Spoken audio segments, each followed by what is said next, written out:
I'd like to welcome the Canadian Speaker and the ministers with him today. Right, we now come to Brown's question. Lincoln John. Number one, Mr. Speaker. Well, Prime Minister. Can I also welcome the Canadian Speaker? And can I also welcome Mervyn Kirsch to the gallery today? He's a member of our greatest generation, a D-Day veteran who entered Bergen-Belsen days after it was liberated. Mervyn is 100 years old. I'm lucky to have met him twice, and I know that it took him many, many years before he felt he could even begin to tell his story. And we thank him for his service and the story that he has told us in respect of it. As we mark Armistice Day, we give our eternal thanks to Mervyn and all those who served, and remember the extraordinary sacrifice of ordinary people who fought to defend our freedom. Mr. Speaker, the House will also want to join me in remembering Holocaust survivor Manfred Goldberg. He showed the most extraordinary courage to share his testimony, and in his memory, we must ensure that never again means never again. Mr. Speaker, I welcome the news that SSE have announced that they will spend £33 billion on clean energy projects in this country. That's a major vote of confidence in the UK economy, happening because of our decisions to embrace the opportunities of clean power. Mr. Speaker, this morning I had meetings with ministerial colleagues and others. In addition to my duties in this House, I shall have further such meetings later today. Lincoln John. Thank you, Mr. Speaker. And can I associate myself with the Prime Minister's remarks about remembrance? I particularly remember in 1997 in West Africa, where I somehow managed to survive a bloody and violent attempted coup. So if the Prime Minister wants any ideas about how to do that, he only has to ask. The Prime Minister's questions last week was, Mr. Speaker, an absolute bin fire. So if the Prime Minister is indeed intent on promoting the United Kingdom on the world stage, please can he promise the House that he will never, ever, ever be away on a Wednesday ever again?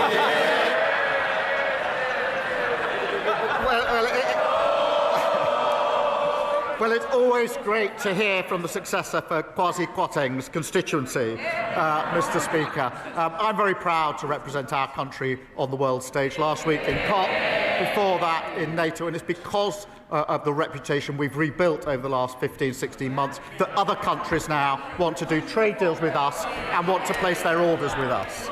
Sally Jameson. Thank you, Mr. Speaker, and can I also associate myself with the remarks from the Prime Minister? The Prime Minister will be aware of the campaign run by the trustees of the British Coal Staff Superannuation Scheme, which is campaigning to return the £2.3 billion investment reserve back to its members, 700 of which are in Doncaster Central. The Labour government delivered on its manifesto pledge for the MPS scheme last year, so will the Prime Minister also ensure that fairness and justice is delivered to the BCSS members at the upcoming budget, and will he meet with me and other Coalfield MPs to discuss further? Well, I know how committed she is to righting historic wrongs for our mining communities, and I can assure her so am I. She will know we've already transferred £1.5 billion that was wrongly kept from over 100,000 former mine workers. Ministers, as she knows, have met the BCSS trustees on several occasions. The Industry Minister is meeting them later on today, and I'll make sure that she's updated in relation to that. Kemi Badenoch, the Leader of the Opposition. Thank you, Mr. Speaker. And can I associate my party with the Prime Minister's comments about Remembrance Week, and also his comments on Manfred Goldberg and Mervyn Kirsch, who is in the gallery today?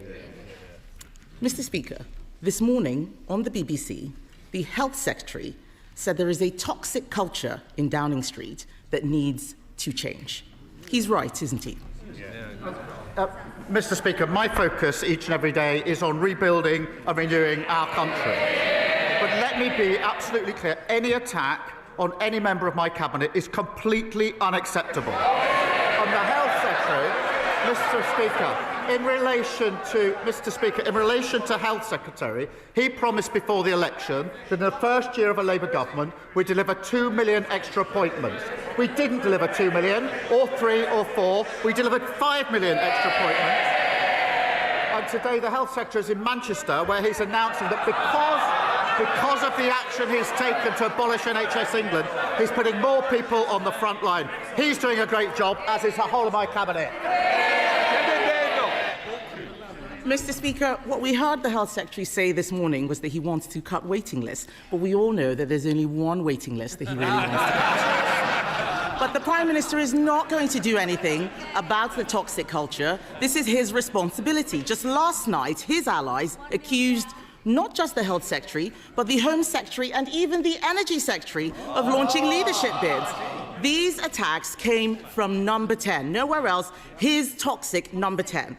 The person responsible for the culture in Number 10 is his Chief of Staff, Morgan McSweeney. Does the Prime Minister have full confidence in him? Morgan McSweeney, my team and I are absolutely focused on delivering for the country. And let me be clear, of course, Mr. Speaker, I've never authorised attacks on Cabinet members. I appointed them to their posts because they're the best people to carry out their jobs. And Mr. Speaker, she asks about waiting lists. Waiting lists are down under this government. The number of GPs is up. And because we've scrapped NHS England, we're investing on the front line. That's what the Health Secretary is doing today, getting on with his job, and he's doing a very good job too. Mr. Speaker, I didn't hear him give full confidence to Morgan McSweeney, but the truth is he says these attacks aren't authorised. That means he's lost control of Number 10, because that's where they're coming from. But the real scandal, Mr. Speaker, the real scandal is that 2 weeks from a budget, the government has descended into civil war. Instead of fixing the mess they've made of the economy, they're all... Mr. Speaker, they're all chuntering. These are the feral MPs that Number 10 has been talking about. They're not my words. They're Number 10's words, his words. But unbelievably, Mr. Speaker, the Prime Minister's advisers have been reduced to briefing that MPs can't get rid of him, and I'm not making this up, they can't get rid of him because it would destabilise international markets. Why does the Prime Minister think that there would be a market meltdown if the Health Secretary took over? Mr. Speaker, this is a united team and we are delivering together. Look what we're doing. The fastest growth in the G7. 5 interest rate cuts. Trade deals with the EU, the US and India, all of which they oppose, we've delivered. And I can update the House. If people want to audition for a pantomime, I suggest you go to the Old Vic. Pantomime. Mr. Speaker, I can update the House. The Bank of England has upgraded growth today. We've secured £230 billion of private investment. And just this morning, I thought she might welcome it, the SSE have announced £33 billion of investment in clean power. That's what this team are delivering for the country, fixing the mess that they left.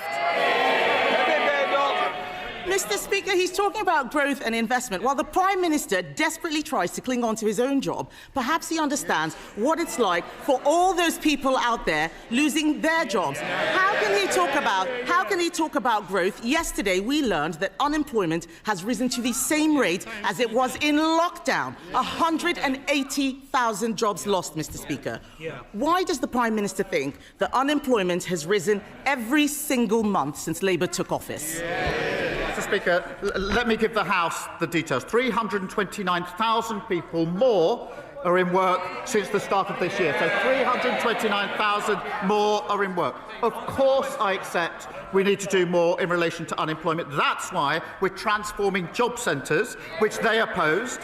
That's why we're working with 60 major businesses to tackle ill health in the workplace and invested £3.8 billion in tailored back-to-work support, which they opposed. I would also remind the Leader of the Opposition, Mr. Speaker, that the average unemployment in the 14 years of her government was 5.4%, higher than the rate today. Mr. Speaker, we left employment higher than it was after the last Labour government. And let let me tell him now what is causing it is his disastrous budget last year. That is what has caused the increase in unemployment. And so, to be clear, for all those Labour MPs shaking their heads, it's last year's tax rises that have killed jobs, and that's what's going to trigger this year's tax rises. This is the tax doom loop, and there is only one way out of it, and that is to cut spending. So why is the Prime Minister instead offering welfare giveaways to save his own skin? Well, Mr. Speaker, I'll tell the opposition why we increased national insurance. It's because of the mess that they left the country in. The NHS on its knees. Now we've got 5 million extra appointments, waiting lists down, and 2,500 more GPs as a result of our decisions. But it's nearly the one-year anniversary, but she still hasn't told us in relation to national insurance whether she agrees and admits that we should do it, or if not, if that's her position, how she would find the money that we raised in the budget. She's had a whole year to think about that question. Perhaps now she can give us an answer. Mr. Speaker, I wouldn't have made the stupid mistake in the first place of putting up the jobs tax and killing jobs. Since they came in, it's been disaster after disaster. The Deputy Prime Minister, the new Deputy Prime Minister, is clueless about how many illegal migrant sex offenders he's let loose. The Culture Secretary breaking the rules to give her donor a top job. Taxes set to rise even further. Unemployment at levels not seen since lockdown. And in the middle of it, a weak Prime Minister at war with his own cabinet. Mr. Speaker, it's not just him, it is all of them. There is no replacement, it is all of them. 2 weeks before the budget, isn't it the case that this Prime Minister has lost control of his government, he's lost the confidence of his party, and lost the trust of the British people? Mr. Speaker, the stupid mistakes were made over 14 long years. They broke the economy, and now they think that they can lecture us. And now they've got this unserious idea that they can find £47 billion of cuts without saying where they're going to come from. No wonder that's called flimsy. Meanwhile, we're rebuilding the country. Wages up, investment up, mortgages down. Order. Mr. Phil. You were meant to be a senior person on this front bench. You're meant to set an example. It's certainly a bad one today. Sir Joseph. Mr. Speaker, despite extra government funding, adult social care services in my community are in disarray. My constituents are also facing a new fire risk because we don't have a fully functioning fire authority. This has all been caused by the dysfunction at Kent County Council because so many reform councillors have been suspended for bad behaviour. So does the Prime Minister share my concern that reform chaos is a risk to public safety? My sympathy is with the people of Kent whose lives are being disrupted by the staggering incompetence of reform. Mr. Speaker, Kent County Council was supposed to be the blueprint for what reform would deliver across the country. Now we can see what that means. Cutting local services, raising council tax, failing to protect the public. That's all reform have to offer. Grievance, division and total incompetence. Leader of the Liberal Democrats.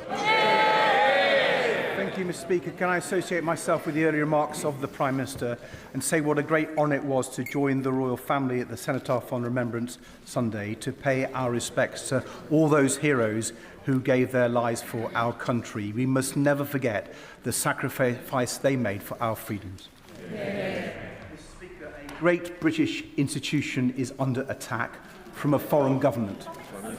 President Trump is trying to destroy our BBC, not because he cares about the truth, but because he doesn't want to get away with his lies.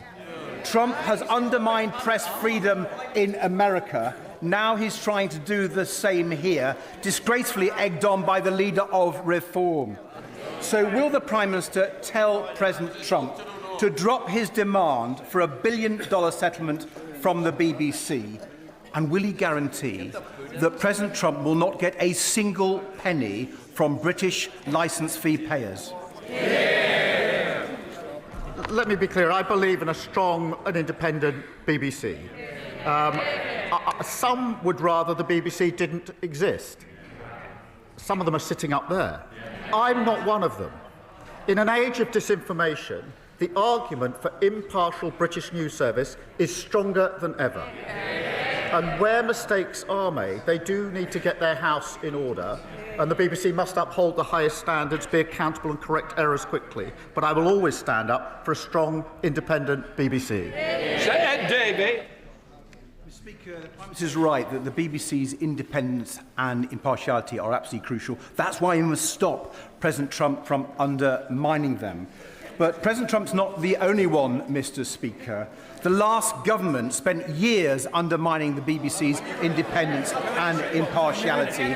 They put 2 Conservative cronies on the BBC board. One has had to resign, the other's still there, but he's been repeatedly accused of interfering in editorial decisions and staff appointments.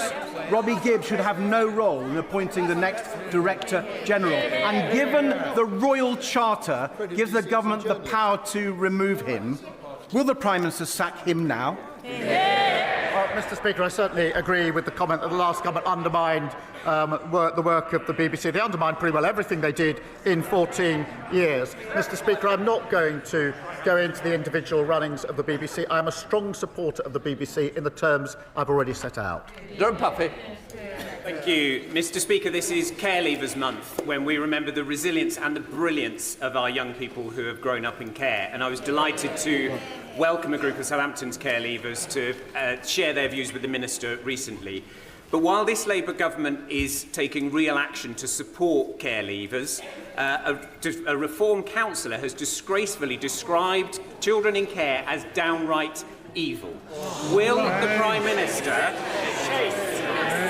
He said it. Will the Prime Minister, and I hope the whole House, join me in condemning Reform's vile rhetoric, and will he reassure us that this Labour government will continue to support the protections and opportunities for all our care leavers? Well, Mr. Speaker, November marks the first ever Care Leavers Month, and that is a time to recognise that every child deserves support to achieve their potential. And through our landmark Children's Wellbeing Bill, we're requiring every local authority to help care leavers find secure accommodation. It saddens me that the parties opposite voted against it. The comments about children in care being evil are utterly appalling. And now the member for Clacton has heard them. I'm sure he'll want to condemn them right now. Nigel Farage. Thank you, Mr. Speaker.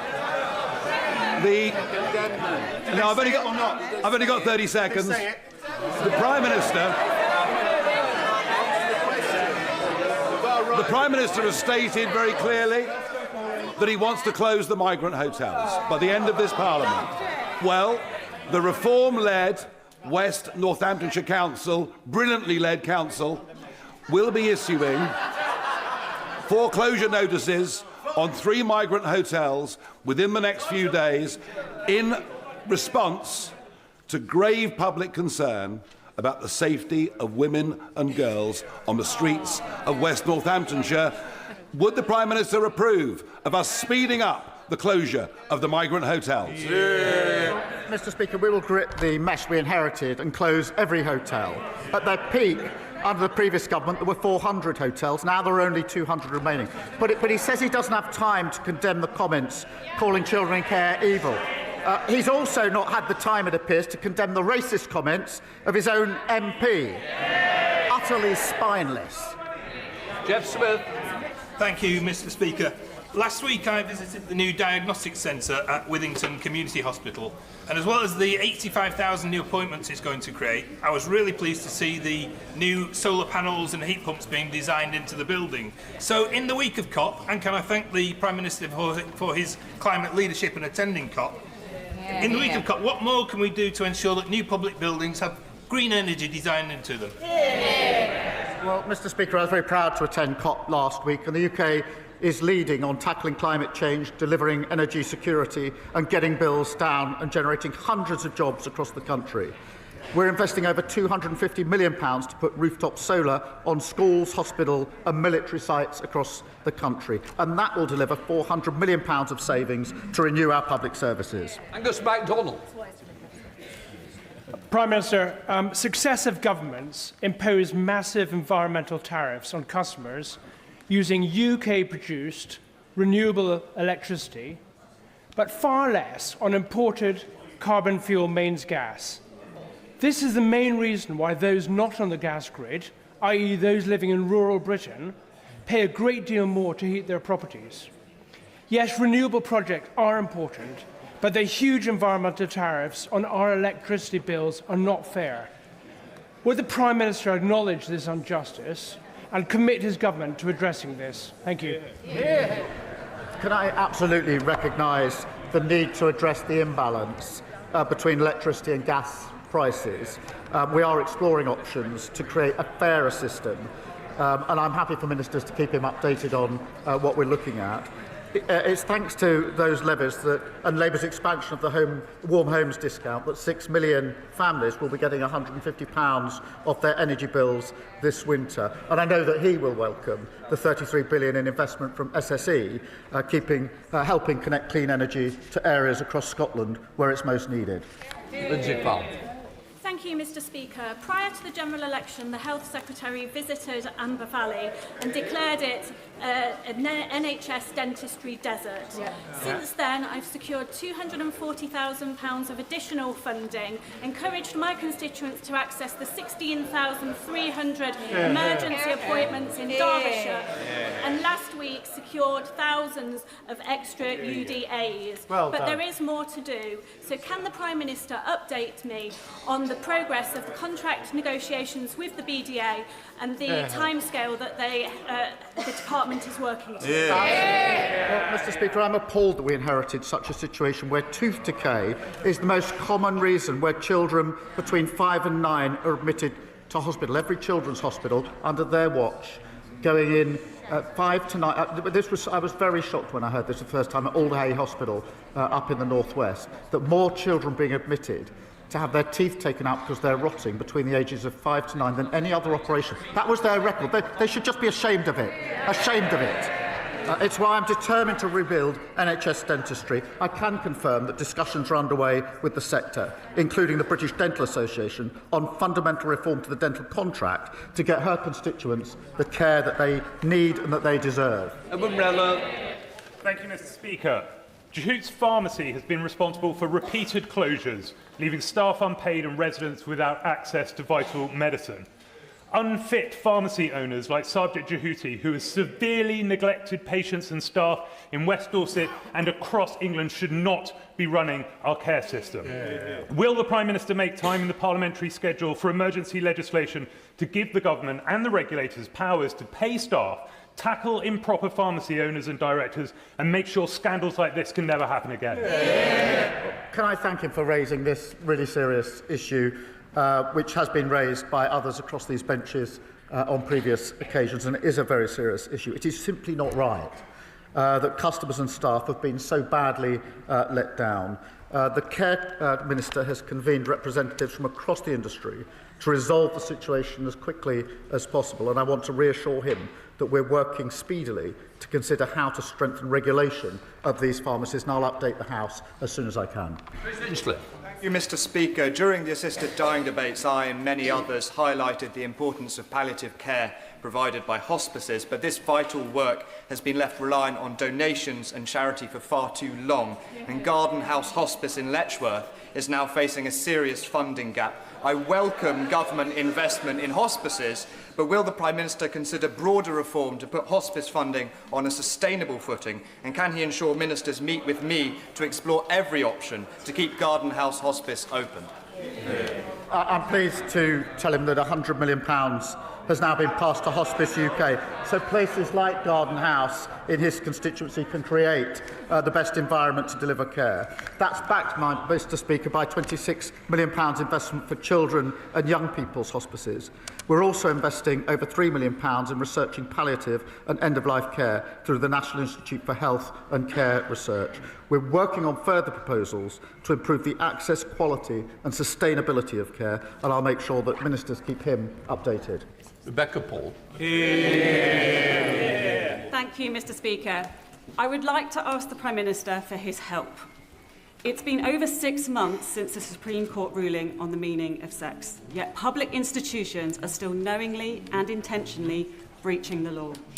HMP Downview, a women's prison in Banstead, has 5 biological males in it. And if that wasn't bad enough, those males are mixing with the women in the daytime without adequate supervision. Will the Prime Minister ensure biological males are moved out of women's prisons immediately? The Supreme Court ruling must be implemented in full and at all levels. She's absolutely right about that.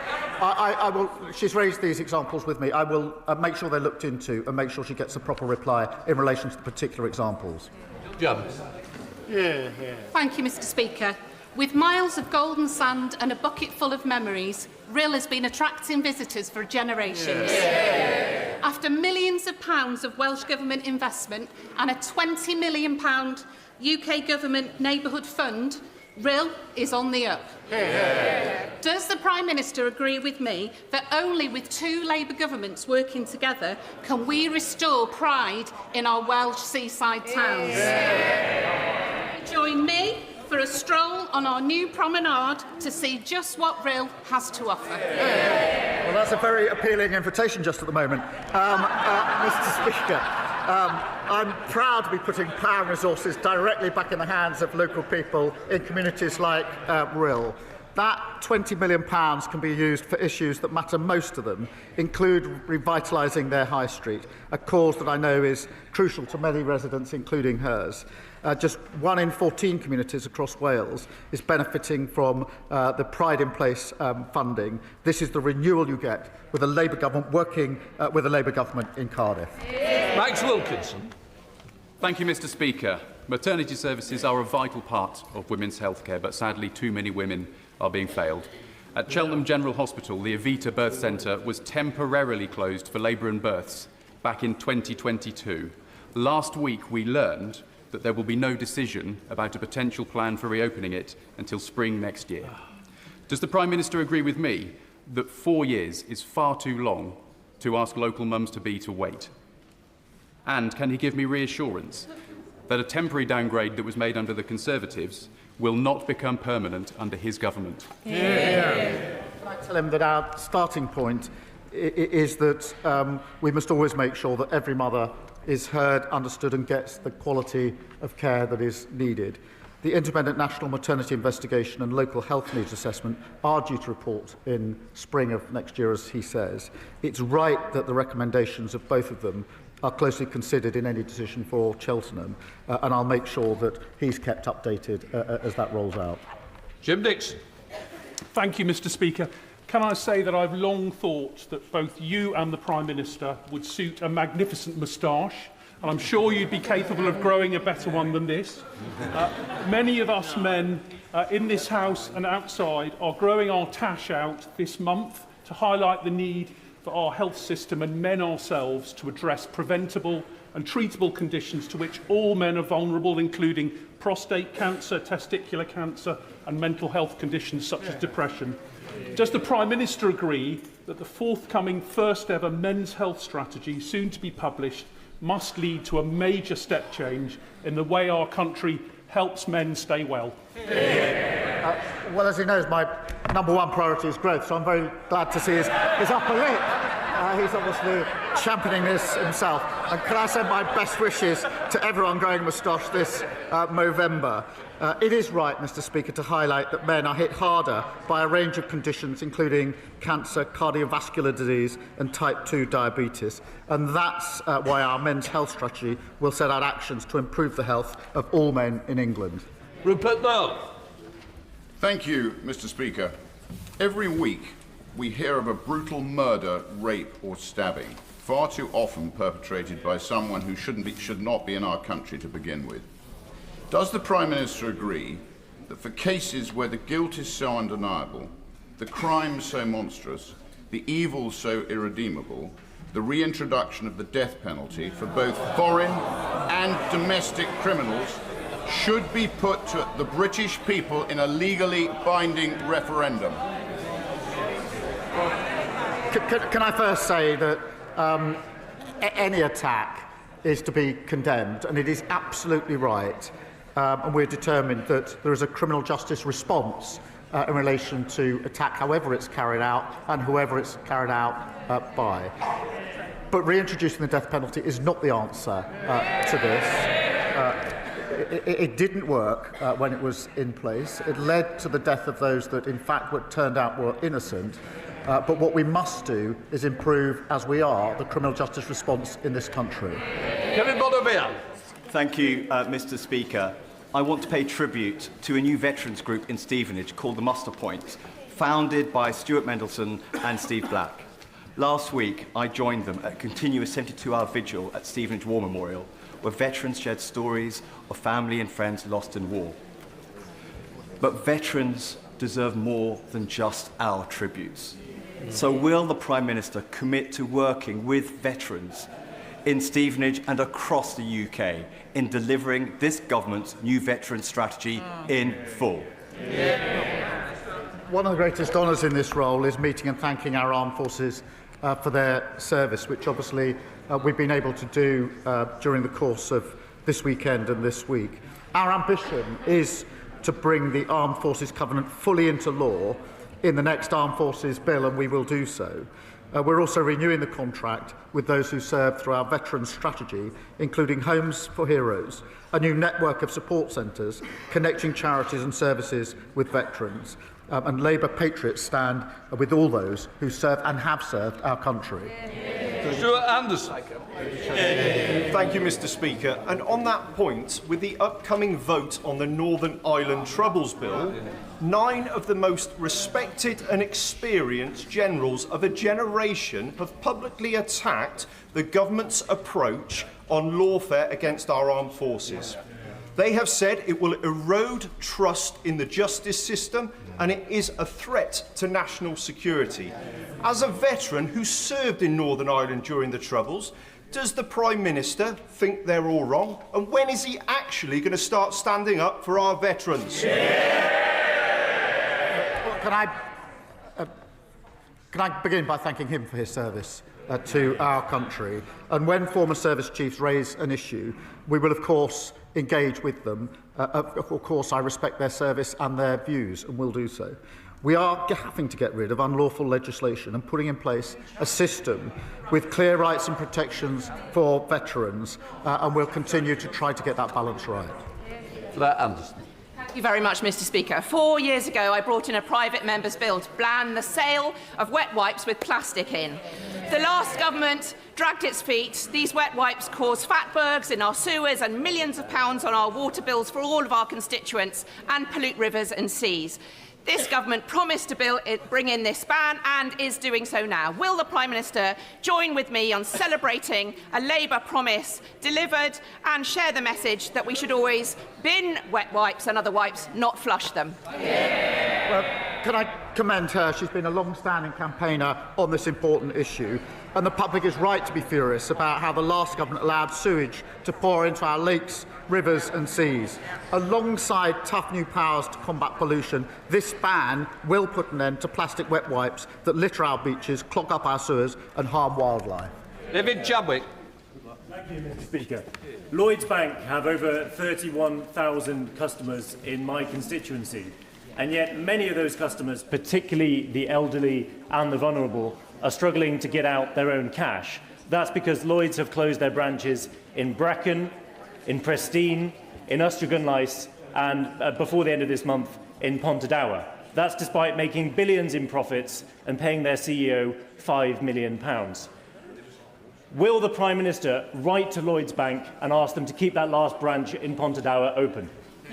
Well, I'm grateful to him for raising that, and I'll look at the particular example that he's raised. As he will know, we're rolling out hubs, some of them already in place and more to come, and I'll happily update him on where they're likely to be. Final question, Richard Quidley. Thank you, Mr. Speaker. Following the work of our APPG for eating disorders, I was horrified to hear that 19-year-old Lily Cliff, who suffers from anorexia, has been placed on an end-of-life care pathway after Rotherham, Doncaster and South Humber NHS Foundation Trust obtained a Court of Protection ruling to withdraw her treatment.